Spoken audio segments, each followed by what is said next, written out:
los que ya llevan un tiempo con nosotros desde los inicios, gracias por estar todo este tiempo, ¿no? Esperamos que las charlas les hayan sido de utilidad, que la pasen bien. Y para todos los nuevos, que veo varias, no caras, pero nombres nuevos sí, por aquí. Espero que la charla les guste y recuerden que nos vemos todos los miércoles para hablar sobre marketing y negocios a las 6 de la tarde. Esto es Back to Business. Y bueno, el día de hoy vamos a hablar sobre un tema muy interesante. El tema es el consumidor aspiracionista y las marcas en la era de AMLO.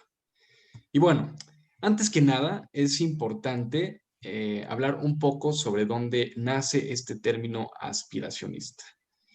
Todo esto ocurrió en una mañanera posterior a las elecciones que acaban de ser, en donde AMLO empezó a decir por qué habían perdido ciertas alcaldías, ¿no?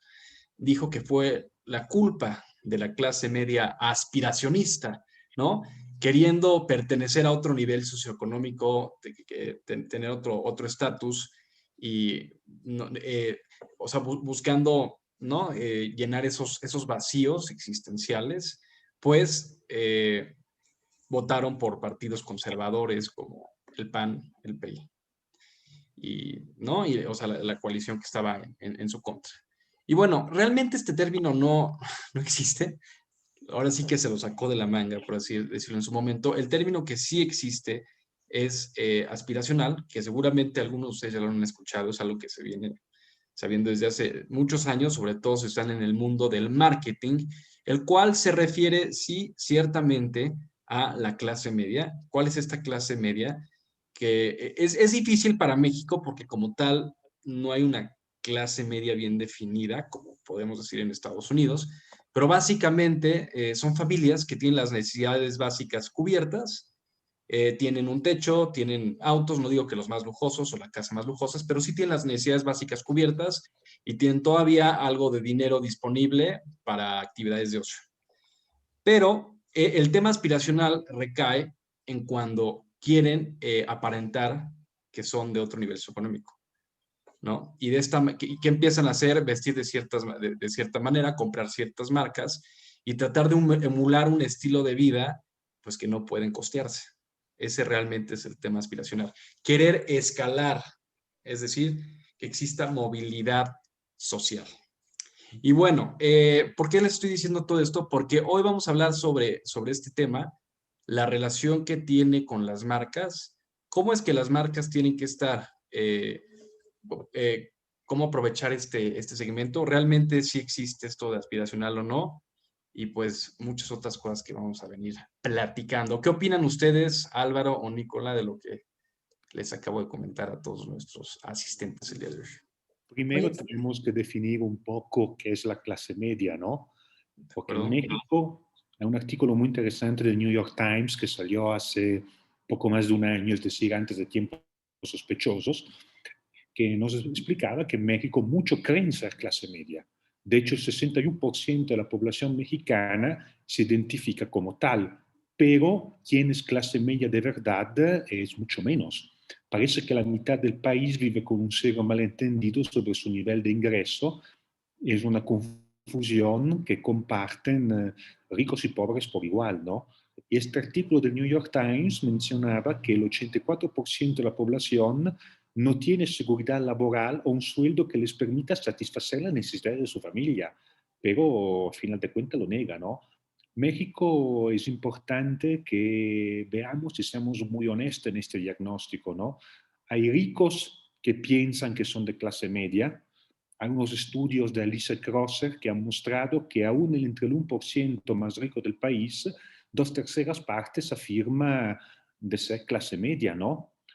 El mito de que todos somos clase media también se repite en todo nivel de ingreso. Hay mexicanos que ganan 120,000 mensuales, que es un sueldo muy alto, y creen que tienen un sueldo promedio, cuando en realidad están ganando más que el 95% del país, ¿no? Y lo mismo sucede entre los más pobres. Se calcula, siempre según este artículo del New York Times, que existen al menos 43 millones de mexicanos que viven en condición de pobreza moderada, pero que creen que son de clase media. Ahora bien, ¿qué se necesita ser de clase media? Para ser clase media, una familia de 4 integrantes debería ganar, siempre según este estudio del New York Times, 64,000 pesos mensuales, que es un nivel salarial que gana solo el 10% más rico de México. Y esto que me he referido solo a nivel de ingresos, porque clase media también habla de hábitos, estilos de vida, tipo poseer un coche, poseer una tarjeta de crédito, pagarla, por supuesto, tener un contrato asalariado en una empresa, contrato escrito, formal, tener un nivel de educación al menos superior, con hijos que asisten a una escuela, con una vivienda propia que se está pagando. Y creo que con esto ha ayudado un poco a definir qué es la clase media, ¿no? Oye, ahí te va, y nada más para completar, y antes de entrar ya en las preguntas tal cual, dos comentarios. Uno que tiene más bien sesgo político de mi parte, que es, me llama la atención que el presidente se meta con la clase media, o sea, y que finalmente se enemiste con la clase media, cuando realmente la misión de los gobiernos en las economías emergentes es precisamente la creación de la clase media. Ahí se las dejo nada más de tarea. Esa es la primera. Y la segunda, el INEGI calcula que el 40% de las personas conforman la clase media. Yo creo que eso es optimista. Nosotros lo calculamos un poquito menos, iba a decir 28,3%, pero déjenlo ustedes en 30%. Y tiene más que ver con lo que mencionaba Nicola, acceso a la educación, a la salud y seguridad social. Y yo creo que lo más importante, que viven y consumen en la economía formal. A mí me parece que esa es como que la característica más importante. Y ahora sí, Exacto, vengan las preguntas. exacto, como tú bien dijiste, personas que tengan un contrato laboral escrito, que estén dado de alta frente al Seguro Social. Oye, perdón. Y tema muy importante que creo que nuestro querido presidente debería de saber también, que pagan sus impuestos y representan la mayoría de los ingresos del SAT. Oye, ahí te va. Entonces, si uno de los componentes es, o de los requisitos es tener un contrato firmado, tener seguridad social, entonces ninguna persona que trabaja para Ricardo Salinas Pliego forma parte de la clase media, ¿no? Es parte de aquellos que creen que son de clase media, pero no lo son, como mencionaba el artículo del New York Times que te acabo de citar. By the way, bueno, en fin, Eso está cruel, ¿no? tal cual. Bueno, La verdad es que sí, la verdad es que sí, ¿eh? Y bueno, ahora sí pasamos a las preguntas, si les parece bien. Y la primera sería para ti, Álvaro, ¿cómo hay que abordar este tipo de consumidor? Las marcas, caray. ¿cómo deben de abordar? Pues mira, a ver, ahí les va un rollo. De entrada, desde el punto de vista de las marcas, la clase media es fundamental.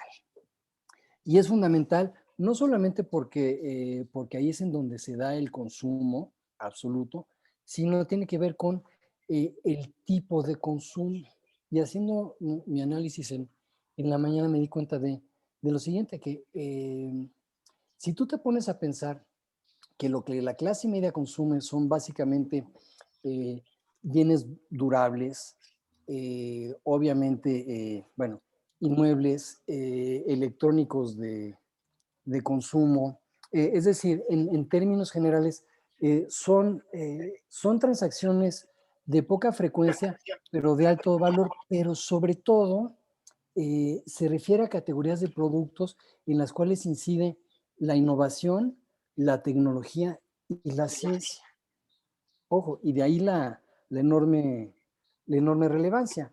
Eh, yo creo que desde el punto de vista de creación de narrativa de tu marca, pues ahora sí que me parece que es lo más fácil, ¿no? Porque es, si entiendes un poquito de marcas a nivel, entre comillas, sofisticado, precisamente es este segmento al cual hay que apelar de esa manera. A ver, me estoy enrollando, pero les va. Por ejemplo, todo lo que tenga que ver con estilo de vida, ya sea tu estilo de vida actual o el estilo de vida al cual aspiras.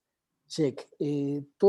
todo aquello que tenga que ver, por ejemplo, con tu identidad, todo aquello que tenga que ver con pertenencia a grupos sociales, check, todo aquello que tenga que ver con reforzar lo que tú crees de ti mismo. Es decir, en ese sentido me parece que la chamba más divertida y más rica para las marcas se da precisamente en ese segmento, en el segmento del aspiracionista o de la clase media como lo hemos definido. Y ahí es en donde realmente se da la competencia entre las marcas.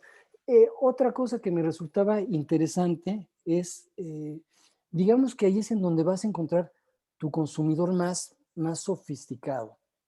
Ahí es en donde se crean las tendencias, donde se siguen las tendencias, eh, en fin, todo lo que tenga que ver en serio eh, con, con el diseño de marcas en la manera en la que las diseñamos actualmente, es decir, apelando a la parte afectiva, es precisamente en ese segmento donde se da. ¿Tú cómo la ves, Nico? Totalmente de acuerdo. De hecho, es el segmento más numeroso porque no importa lo que uno es, sino lo que uno cree que es. Lo importante en marketing es que la percepción es realidad. Entonces, si tenemos más de un 60% de personas que creen que son de clase media, estamos hablando de un mercado de clase media. Porque esta persona actúa, se comporta y razona con base a la clase media. Entonces tendrá un deseo de educarse, de superarse, de buscar más oportunidades, etc. Y totalmente de acuerdo contigo que las marcas se crean y se destruyen también en estos segmentos. Y aquí hay que aplicar las buenas viejas reglas del marketing. Estar en el corazón de las personas para poder estar en sus cabezas y consecuentemente poder estar en sus carteras. Lo que a mí me gusta definir en modelo de la 3C, corazón, cabeza, cartera.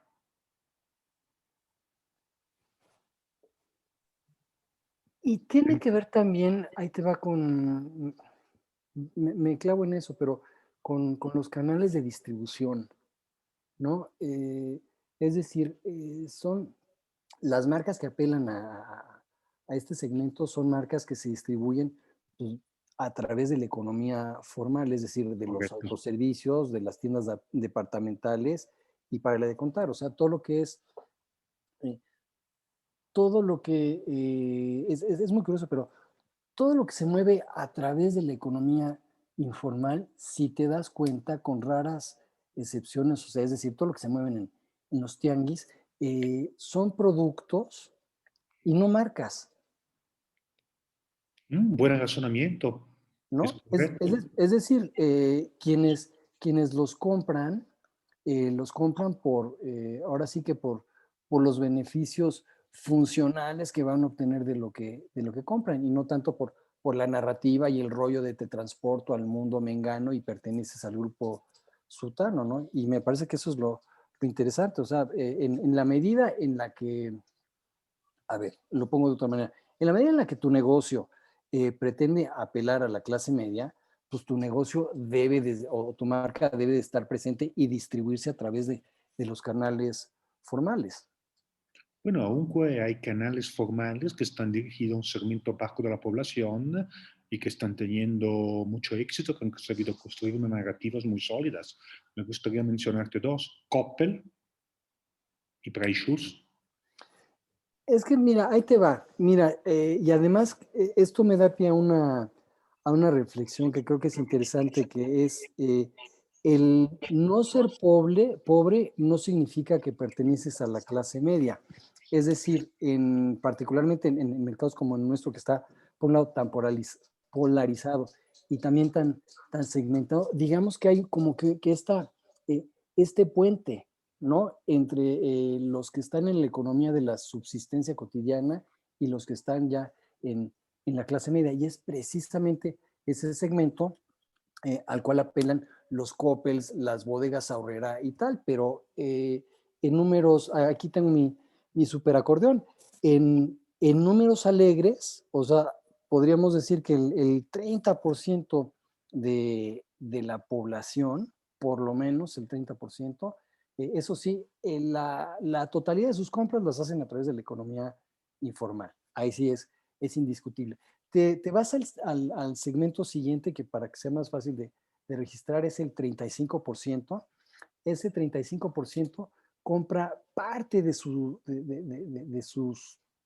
cosas en la economía informal y una partecita en la economía formal. Pero el punto que quiero hacer es que entre pitos y flautas, el 65% de nuestra población se asoma o se mueve en la economía informal. Creo que eso no es menor. Y entonces de repente eh, es interesante pensar en la clase media como, más bien, lo importante de la clase media tiene que ver con un aspecto cualitativo. Desde el punto de vista de cabezas, de bocas, de bolsillos, no son tantos, ¿no? O sea, son el 30% de, de la población, pero su relevancia es cualitativa, por lo que yo mencionaba hace rato. Ahí es en donde se generan la moda, las tendencias.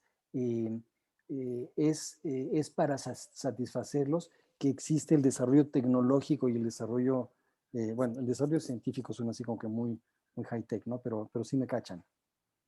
Pero sí, Entonces, no creo que le diste en el clavo. En lo que se puede llamar de otra manera el mercado masivo, el mass market, que es es que aquella parte del exacto. mercado más buscada por las marcas, porque es donde están los grandes volúmenes, donde están las grandes cuotas de mercado y donde están las grandes masas de consumidores que se traducen en volumen, ganancia y rentabilidad.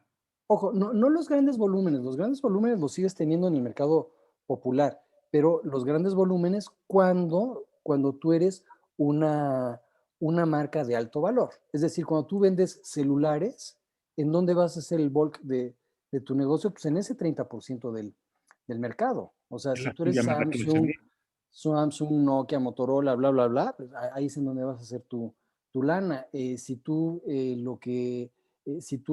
fabricas televisiones, no televisiones pequeñitas, sino televisiones ya a partir de, no sé, me lo voy a inventar, pero de 25 pulgadas o lo que sea, ahí es en donde vas a hacer tu lana. Si tú eres una armadora de autos y no autos de lujo, es ahí en donde está tu negocio. Entonces, me parece que es interesante. Y lo que no hemos abordado, que es una cosita que estaba yo pensando en la mañana, es ¿cuál es la implicación? Que creo que esto es lo interesante y ahí es el match entre la política, que no le va a gustar a uno de nuestros cuates aquí, el match entre la política y los negocios. ¿Cuál es la implicación o la consecuencia de tener un gobierno que, híjole, que tacha a la clase media? Esto es interesante. Y a mí un poco lo que se me ocurre es que podríamos especular, ahí te va, y es una pachequese, con respecto a un cambio de narrativa por parte de las marcas. ¿A dónde voy?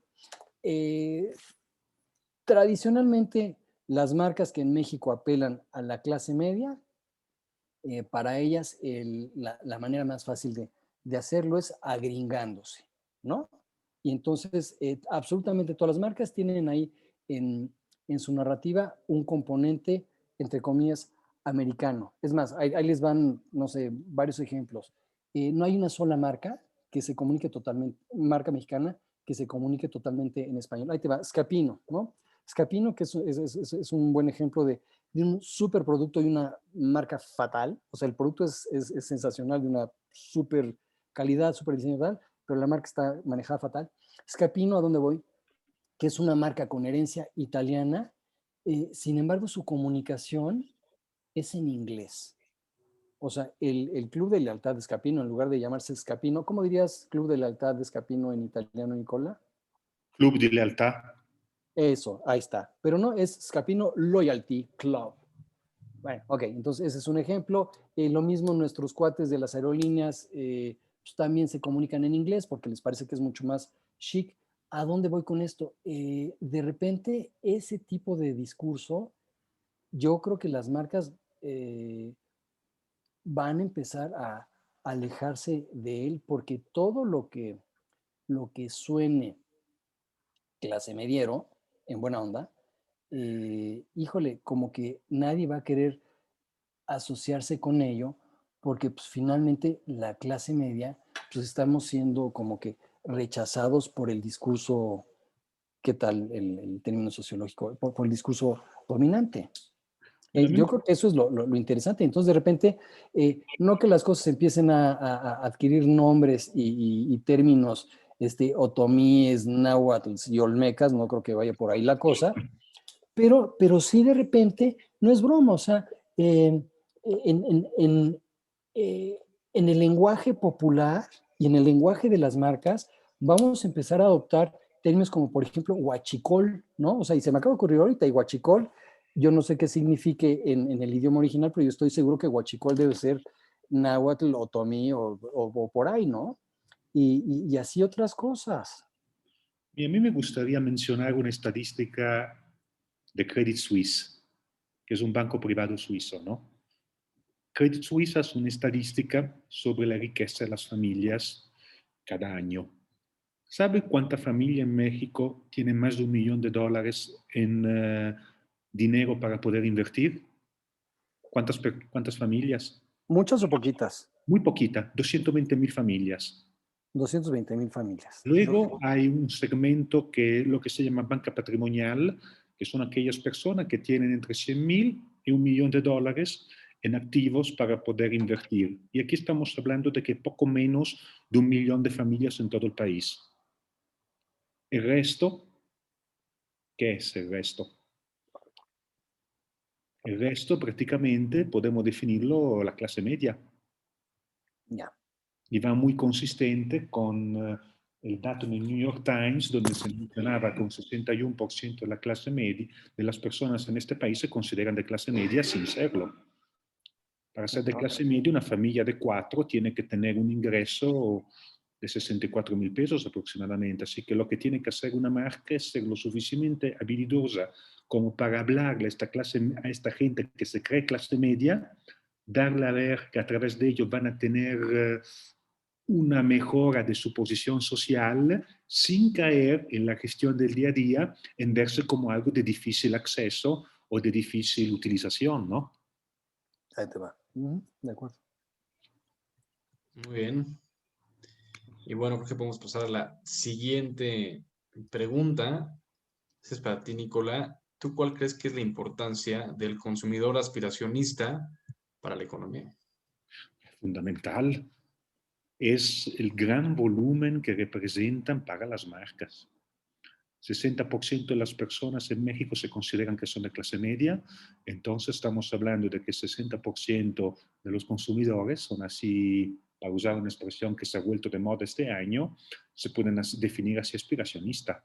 Es el segmento que más paga impuestos, es el segmento que más aporta a la seguridad social, es el segmento que se encuentra cautivo del SAT, por así decirlo, ¿no? Que no puede escaparse del pago de impuestos, ¿no? Y yo creo que las marcas tienen que relacionarse con este segmento de una manera muy inteligente. Por un lado, darle a entender que son accesibles, alcanzables, parte de su vida, y por el otro lado, darle a entender a este consumidor que se están consumiendo la marca, se sienten parte de esta clase media, se sienten parte de algo más. Pueden cumplir de esta manera una meta, un sueño, una aspiración, si podemos definir esta palabra. La marca tiene que ser muy habilidosa entre ser lo suficientemente aspiracional, pero al mismo tiempo no volverse de difícil accesibilidad, ¿no? Entonces, a tratar de hablarle a este consumidor para darle a entender que ellos son parte de su vida, que van a ayudarlo a que se sienta mejor, que van a ayudarlo a entender que está teniendo éxito en la vida, que le está yendo bien, pero que por el otro lado no se vea como de difícil alcance. No sé si logré explicarme en este delicado balance que una marca tiene que hacer cuando le habla a este enorme segmento que se cree de clase media, en Sí, donde se volumen, en donde se construyen las marcas. pero ¿sabes qué? Con lo único que no estaría de acuerdo es que me parece que estamos definiendo a la clase media como el wannabe, ¿no? Y me parece que es no sé, que la óptica es, no sé cómo decirlo, como clasista, ¿no? Es decir, efectivamente, un argumento para apelar a la clase media es eh, transportarlo al mundo al cual quieren pertenecer. Check. Esatto. Pero eso es solamente como que una beta, por así decir, pero hay muchas otras maneras de apelar. Yo creo que la genialidad, y mira que creo que lo han hecho bien, de Volaris en ese sentido, es finalmente fue dirigirse ahora sí que sin temor, así abiertamente a ese segmento tal cual, y de repente pues podemos volar, me lo estoy inventando, a Cancún por 3,000 varos en lugar de pagar los 8 que me cobraba Aeroméxico, ¿no? O los entre 6 y 9 que cobraba Interjet, y por eso Interjet pues ya nomás no está, ¿no? Porque no fue ni de aquí ni de allá. Y es precisamente ese segmento al cual está dirigido en términos generales Airbnb, bueno, regreso a las low cost, ¿no?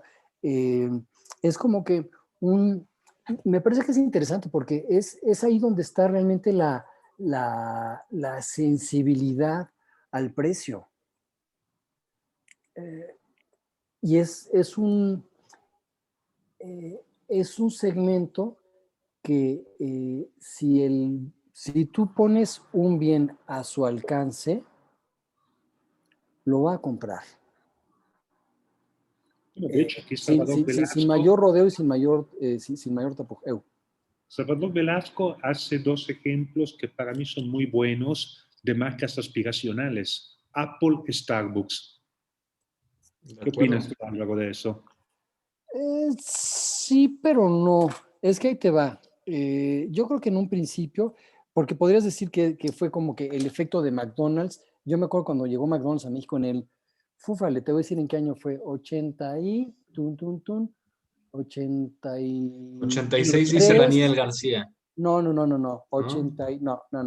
83 o 84. Dice Daniel No, que ¿cómo no. no? Sí, claro que sí.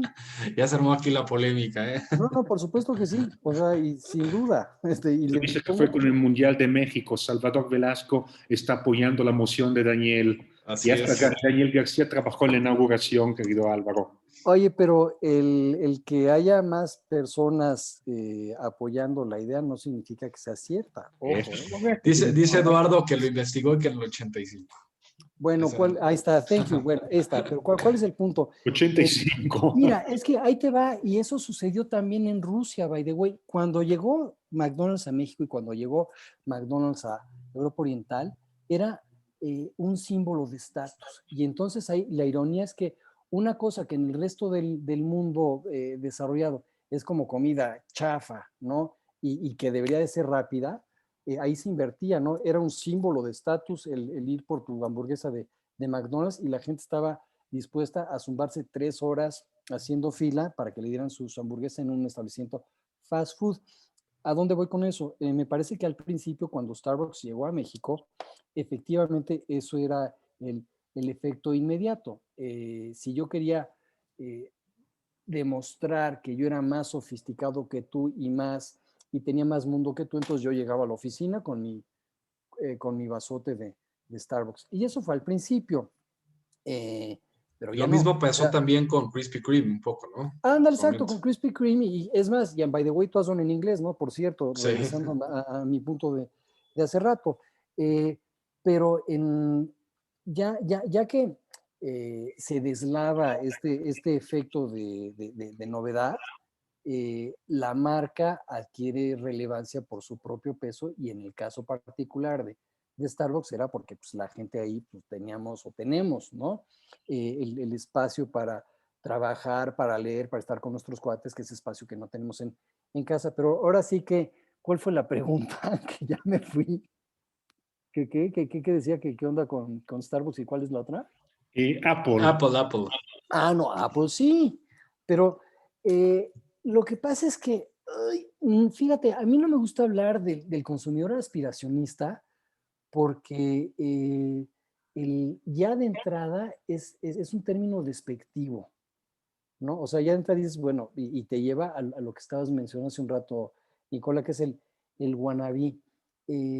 Efectivamente, en el caso particular de marcas como Apple, sí hay un elemento de aspiracionalidad, por un lado, pero no tanto de, ojo, no tanto para denotar o para comunicar afluencia, sino más bien establecer que tú perteneces a un grupo que es diferente al, pues al resto de los mortales. Y que, by the way, digo, tampoco eres tan diferente porque estos cuates venden al año 250 millones de telefonitos. Entonces, ¿qué tan exclusivo es ese club que cada año adquiere 250 millones si no de nuevos usuarios, sí de entre usuarios nuevos y usuarios que se refrendan? Pero eh, ahí lo interesante es, olvídate del rollo aspiracionista o aspiracional. Efectivamente es una marca dirigida a la clase media, sin duda, y es clase media, o somos clase media, que estamos dispuestos a endrogarnos durante 12 meses o 18, pagando el telefonito con tal de llegar con nuestros quads e inclusive con nosotros mismos y decir, pues yo pertenezco al mundo Apple, del cual, por cierto, tú no perteneces, ¿no? O igual y sí, pero da igual, pero el chiste es que yo sí. Está muy interesante esta acotación y de hecho esta clase media es muy codiciada por parte de las marcas. Y voy a sacar a colación otro ejemplo del segmento bancario, en donde Citibanamex fue pionero en crear un segmento priority dirigido a personas que tengan liquidez, dinero para invertir entre 500,000 y 2 millones de pesos. Básicamente aquí estamos hablando de clase media, gente que tiene el poder de invertir, que le gustaría tener acceso a un buen programa de inversión, pero que no le da para tener un asesor personalizado. Y Citibanamex lo hace a través de asesorías online, una atención diferente en sucursal y toda una serie de cosas que atacan de una manera muy inteligente este segmento. Pero yo creo que ese ya no es clase media, ¿no? La neta. O sea, yo creo que eh, tenemos ¿Ves? una versión. Yo creo que lo que corresponde a la clase media eh, en México es muy diferente a lo que correspondería en otras economías, porque efectivamente hay diferentes dimensiones y me las voy a inventar conforme voy, pero está la del gasto mensual, check, y está también la de los activos líquidos disponibles, bla, bla, bla.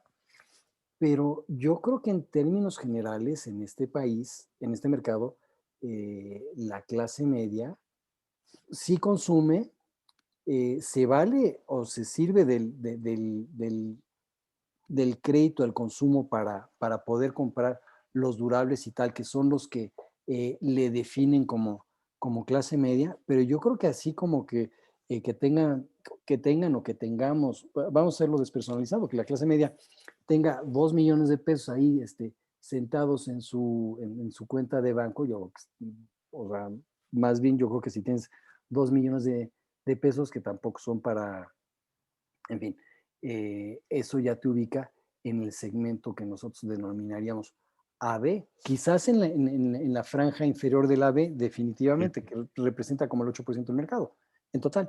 Pero yo creo que eso ya rebasa los alcances de la clase media. Tiene razón, creo que me estoy dejando sesgar un poco por lo que es una clase media estilo europeo. Exactamente, ¿no? A Estados Unidos, tal O vez por Estados ahí. Unidos, exactamente. Sí, yo estoy de acuerdo. ¿Y ustedes qué opinan? Tú estabas hablando, Álvaro, de que muchas veces la clase media se da por los beneficios funcionales, ¿no?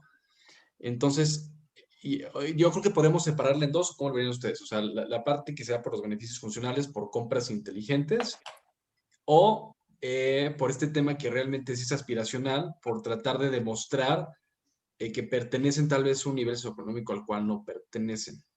O sea, ¿creen que No, sí pertenece. es una No, no, no, división? no. No. No, yo creo que sí. Yo creo que desde el momento en el que ahí te va lo que pasa es que estamos definiéndolo de una manera así como que muy académica y tal, ¿no? Que es, soy clase media a partir de tal nivel de ingreso y tal. No, yo creo que no. Yo creo que más bien te defines como perteneciente o como parte más bien de un nivel socioeconómico determinado a partir de los productos que tú asocias con ese nivel socioeconómico, ¿no? Y entonces por eso es tan codiciada la supertele, el celular, el coche, ¿no? Porque finalmente mi estilo de vida, esto es como que se retroalimenta, ¿no? Mi estilo de vida responde a los goodies que compro y compro los goodies que responden a mi estilo de vida. Entonces, pues aquí más bien es, a ver, ¿cómo te lo pongo? Aquí más bien el foco es las categorías de productos a las cuales yo aspiro, las categorías de producto que yo compro, ¿no? Y en ese sentido, conforme resulta que son, hay de todo, ¿no? Pero conforme resulta que son bienes de mayor valor, pues habrá algunos que desde el punto de vista funcional deban de tener un desempeño de la NASA y otras que si el argumento de venta es afectivo, debe ser un argumento de venta bien desarrollado. Muy bien, Álvaro. Ok, creo que Sí, me ya. gusta esta definición en donde el pertenecer a la clase media, más que verlo como un nivel de ingresos, lo vemos como un nivel de acceso a poder comprar, adquirir, disfrutar de cierto tipo de bienes. Es más, no vayas más lejos. ¿Cómo se define, no es más lejos, cómo se define el sueño americano? Tal cual. Tengo mi casa propia con 2 autos. Chao, bye bye. ¿No? Así de fácil. Y entonces habría que ver cómo se define el, entre comillas, el sueño mexicano. Pues yo creo que tiene que ver con el celular, con la tele y con 2 o 3, con poder hacer pues no sé si la fiesta de 15 años o no venga al caso, no venga al caso en ese nivel socioeconómico, pero ¿sí me cachan? Yo creo que es más bien, eh, eh, tiene que ver con un tema de estilo de vida, más allá, ahora sí que con estilo de vida y aspiraciones, más allá que eh, con lo que con lo que tengo en el banco. Es más bien, quizás, y fíjate, quizás tiene más que ver con mi conducta de compra, con mi conducta de consumo. Pues Creo que es sí, una buena manera de verlo, ¿no, Nicola? yo creo que sí, la verdad, lo ves bien, acceso a cierto tipo de bienes, acceso a cierto tipo de servicios y por supuesto contar con ciertos gustos y con ciertas preferencias. Creo que damos una definición mejor de la clase media y esto también me ayuda mucho a explicar por qué muchas personas en México se sienten parte de la clase media. Pues, ¿cómo no voy a ser clase media si tengo el coche que hay que tener, el Exacto. celular que hay que tener y la televisión sota que hay que tener? A mí, ¿quién me dice que no? Y además vivo en la colonia en la que hay que vivir. O sea, tú dime por qué no. Pues sí, totalmente de acuerdo contigo. Y eso al margen de si tengo mis tarjetas de crédito rebasadas o estoy perfectamente al día. Si estoy pagando hipoteca, renta o si ya es mío el inmueble. Totalmente de acuerdo. Totalmente de acuerdo. Y es Muy un bien. bien que la clase media quiera darse gustos y adquirir bienes. Totalmente de acuerdo. Sí, y quizás tiene que ver yo creo que estamos más, fíjate, eh, a ver si me sale la reflexión, pero estaba pensando lo siguiente, quizás la diferencia entre un país o una economía emergente y una economía desarrollada es en dónde está el foco del consumo. Es decir, eh, en una economía emergente el foco es el consumo presente, en una economía desarrollada se sacrifica el consumo presente beneficiando el consumo futuro. Es decir, lo único que estoy haciendo es echando mano del concepto de ahorro. Y entonces quizás por ahí va la cosa. A mí me llama muchísimo la atención que personas de otros lugares, desde que tienen neta 35 años, están pensando en el retiro. Y cómo se van a retirar y tal. Y bueno, yo tengo 56 años y estoy muerto del pánico porque creo que apenas el año que viene voy a empezar a pensar en eso, ¿no? O sea, ¿cómo lo voy a hacer para retirarme? Pero sí me cachan, ¿no? Es decir, y es una cuestión cultural y es una cuestión también pues, de nivel de evolución de la economía en la que estás. Y entonces, en ese contexto, sí se entiende, fíjate nada más, y quizás estoy contradiciendo mi argumento de hace rato, pero sí se entiende que en México hablemos de una clase media, entre comillas, aspiracionista, es decir, una clase media que el día de hoy quisiera tener un estilo de vida que quizás no le correspondería sino hasta dentro de 10, 15 o 20 años. Y para lograrlo está dispuesta a sacrificar su bienestar futuro. Pues ya veremos cómo sale, ¿no? Finalmente.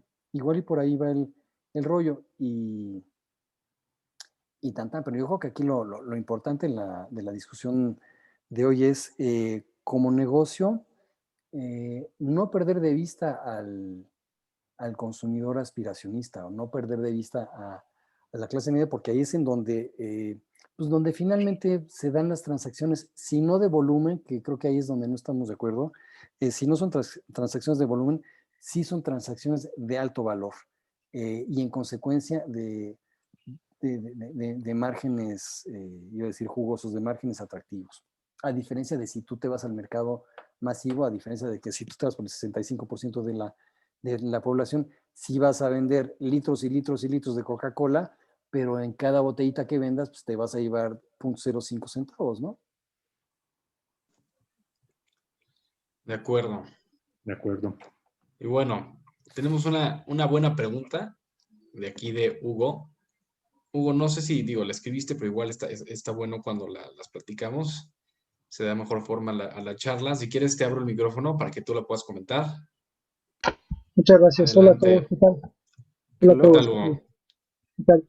Pues miren, Buenas tardes. la pregunta, incluso ya que la escribí, hasta pensé que a lo mejor estaba muy rebuscada, pero asumiendo que la clase media ha visto disminuida su economía, ¿ustedes consideran que las marcas deben hacer algo, tal vez crear nuevos productos, no lo sé, para retener a aquellos consumidores que están saliendo o bajando de ese estrato económico, o solo enfocarse en aquellos que pueden seguir pagando?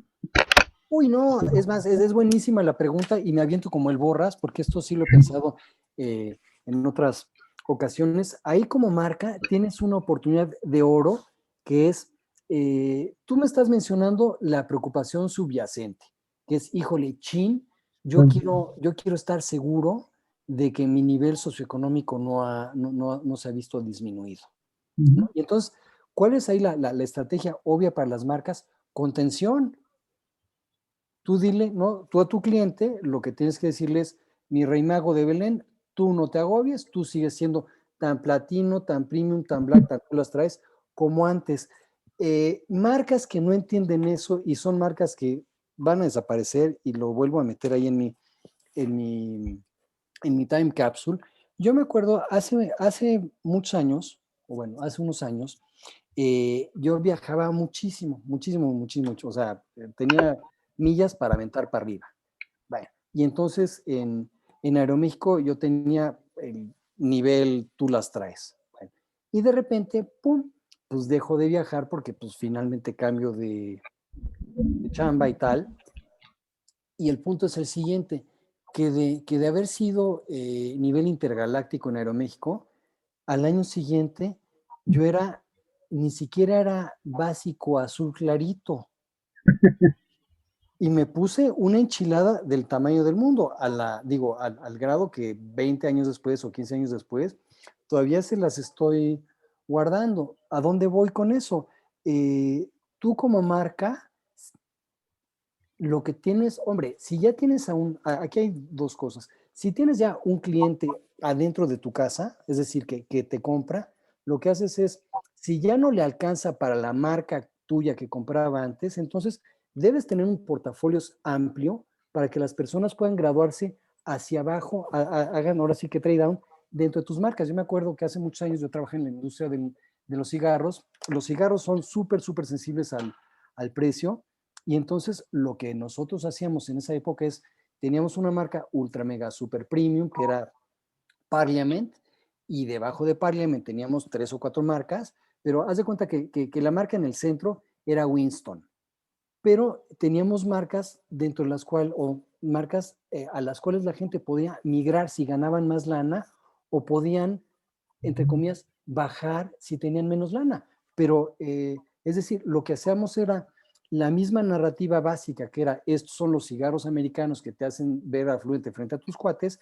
Esa misma narrativa la teníamos a lo largo de todo el portafolio, de tal manera que, pues que en ningún momento el consumidor se sentía avergonzado. Haz de cuenta, lo que hizo Aeroméxico conmigo equivaldría a que si yo fumara Marlboro, después hubiera tenido que fumar Faritos, pues me quiero morir, ¿no? O sea, me siento miserable, fracasado y en el hoyo.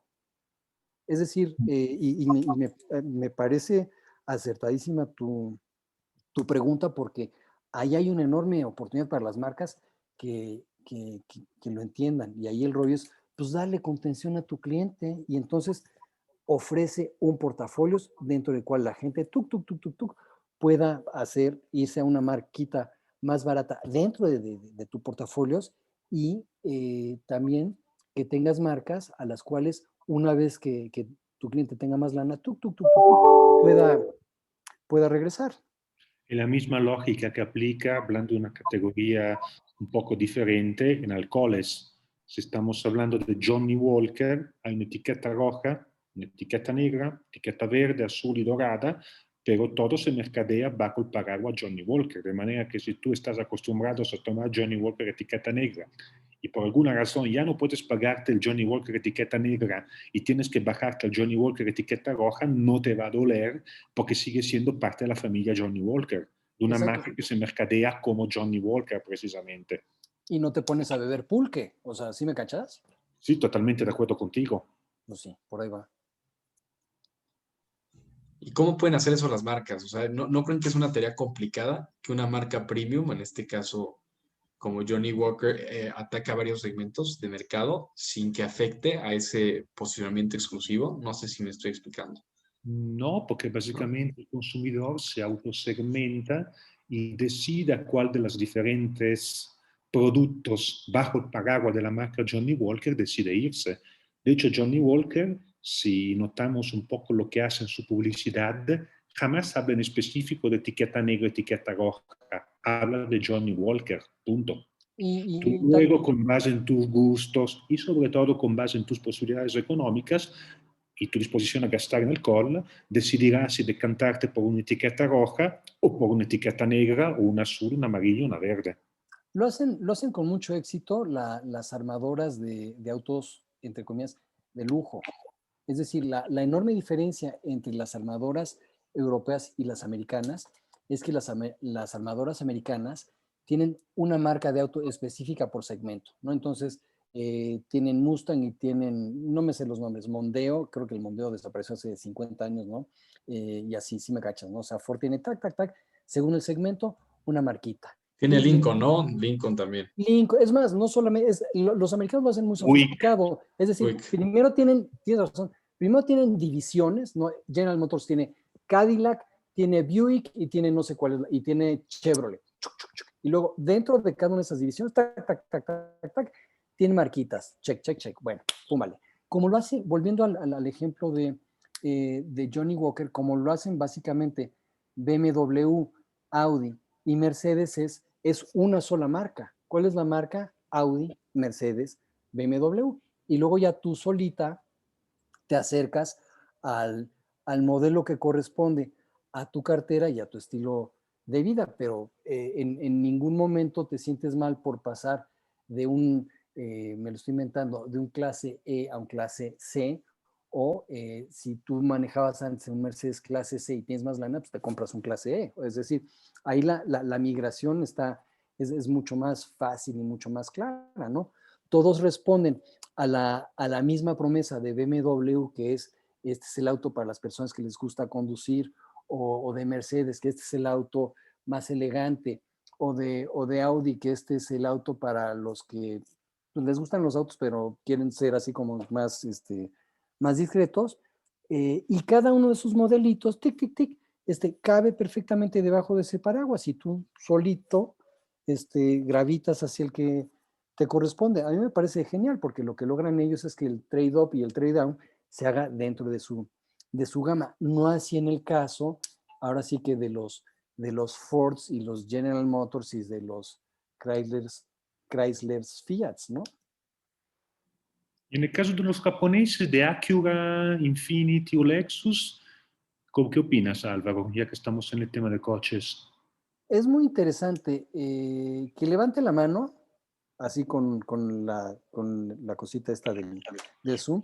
¿Quién de las personas que están aquí esta tarde muere de la ilusión de un Acura o un Infinity o un quién sabe qué? La respuesta es ninguno. ¿Por qué?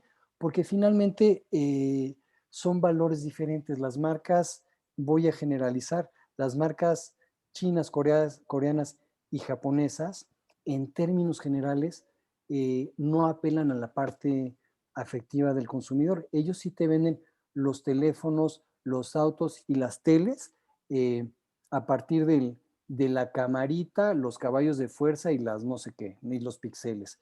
Y eso a nadie, a un consumidor de Europa, a un consumidor de Norteamérica, eso no le llama la atención. Entonces, a mí me parece que un buen ejemplo de lo que no hay que hacer como marca es precisamente lo que hacen estos cuates, porque ¿qué es lo que logras así rapidísimo? La implicación de vender un producto, además un producto de alto valor, basado en los argumentos funcionales, caballos de fuerza, mayor rendimiento, más píxeles, la madre, es que, ok, te compran en esa ocasión, pero la siguiente vez que vayas a comprar si ahorita compraste un Samsung, la siguiente vez que compres otro teléfono, no necesariamente va a ser un Samsung. Después de un Acura, no necesariamente vas a reemplazarlo por otro Acura. Es decir, nuevamente te asomarás, harás tu investigación y verás cuál es el que tiene las especificaciones que, que mejor responden a tus necesidades. No así en el caso de las marcas cuya narrativa está construida en emociones. O sea, ya que explote mi compu o ya que explote mi telefonito, sin duda me voy a comprar otra Mac y me voy a comprar otro telefonito, otro iPhone, ¿no? Independientemente de que haya otros que tengan mejor camarita y mayor resolución y más megabytes, kilohertz y megawatts, ¿no? O sea, ¿sí me cachas? Por ahí va la cosa. Entonces, no, a mí no me gusta como ejemplo lo que hacen las marcas chinas, coreanas y japonesas en el segmento de lujo. No va por ahí. En la categoría de producto que tú me digas, by the way. Sí, tanto es que, por ejemplo, una marca como Mercedes pudo crear la clase A sin tener que perder sus credenciales. ¿Me explico? Sus credenciales le permitían crear un entry level sin que se perdiera el prestigio, el reconocimiento, el posicionamiento que la marca tiene, mientras que Toyota, cuando quiso incursionar en un segmento de affordable luxury, tuvo que crear una marca totalmente nueva, porque el hecho de llamarse Toyota simple y sencillamente no hubiera sido creíble, ¿no? Sí, no va por ahí. En fin. Muy bien. Y bueno, si quieren ya para cerrar, les tengo una buena pregunta sobre la mesa. Cuéntenme cómo sería un mundo sin el consumidor aspiracionista. Wow. No, pues los marqueteros bueno, ahí te va. Quienes vivimos de eso estaríamos aburridísimos. Porque Estaríamos venderíamos, desempleados, ¿no? no, pues sí, porque venderíamos arroz, frijoles, chile, y para de contar, ¿no? O sea, porque finalmente, eh, mira, a mí me parece que son o es el motor de la economía, finalmente.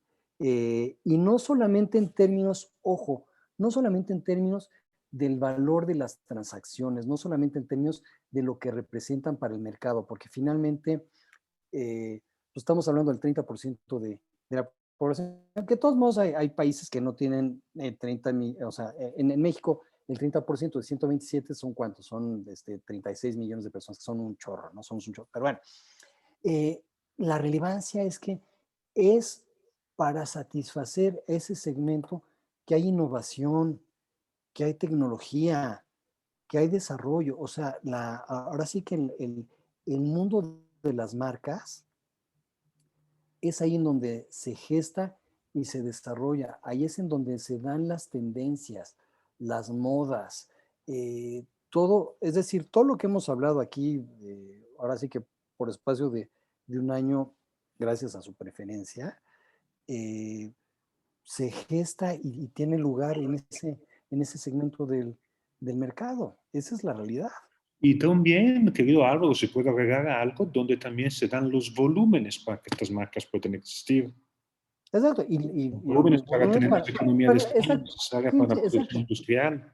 Claro, porque si tú de repente, hombre, no es lo mismo vender coches para el 7% de la población, que son los ricotes, que vender coches para el 30% de la población. Nos estamos hablando de dos mundos diferentes. Entonces, sí, efectivamente, no teniendo los mismos volúmenes que tiene Sabritas, pero finalmente Mave, Ford, Samsung, bla, bla, bla, todas estas son marcas que existen y hacen negocio gracias a la clase media. De lo contrario, olvídate, no estaremos hablando de ninguna de ellas.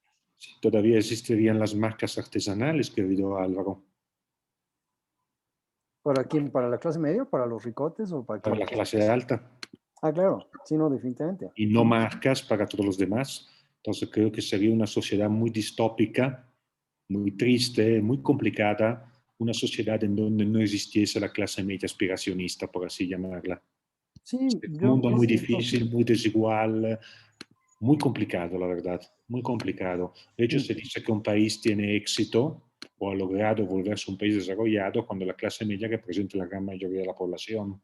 Por supuesto, y regresando a mi comentario original, al fin y al cabo, la la chamba principal, si no es que única, de un gobierno es la generación de una clase media. Pumba. Totalmente de acuerdo. Y tan tan. La Pues, generación y el mantenimiento de una clase media, así es. igual, como dicen, el trabajo de los mercadólogos no tendría tanto sabor, ¿verdad? Sería, a lo mejor no estaremos aquí, ¿no? No existiría estas charlas, por ejemplo. ¿Quién sabe? Totalmente de acuerdo, querido Fer. Pero sí veo muy complicado que deje de existir, más que nada por el modelo económico, ¿no? En el cual estamos inmersos. Tal Y cual. bueno, si no hay nada más que agregar por parte de ustedes, Álvaro, Nicola, y de- de nuestros queridos asistentes, pues creo que ya sería todo por el día de hoy.